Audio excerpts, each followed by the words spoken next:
అందరికీ good morning అండి. సమ్మర్కి ప్రతి ఒక్కరికి ఆరోగ్యం నీరసంగా ఉంటుంది కాబట్టి ప్రతిరోజు మజ్జిగ, అలానే జ్యూసు, కొబ్బరి నీళ్ళు ఎక్కువగా తీసుకోండి. ఎందుకంటే మన ఆరోగ్యం మన చేతుల్లోనే ఉంది. ఈ సమ్మర్కి ఏంటంటే బాగా ఎక్కువగా జ్వరాలు, తర్వాత బీపీ డౌన్ అయిపోవడం, షుగర్ లెవెల్స్ తగ్గిపోవడం అలాంటివి జరుగుతాయి. కాబట్టి మనం ఎక్కువగా ఫ్రూట్స్ తీసుకోవాలి.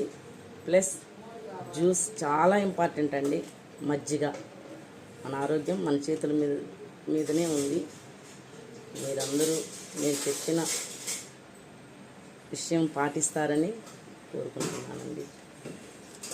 డియర్ ఫ్రెండ్స్, మనము మన తల్లిదండ్రులను చూసుకునే బాధ్యత మన మీదే ఉంది. ఓకే.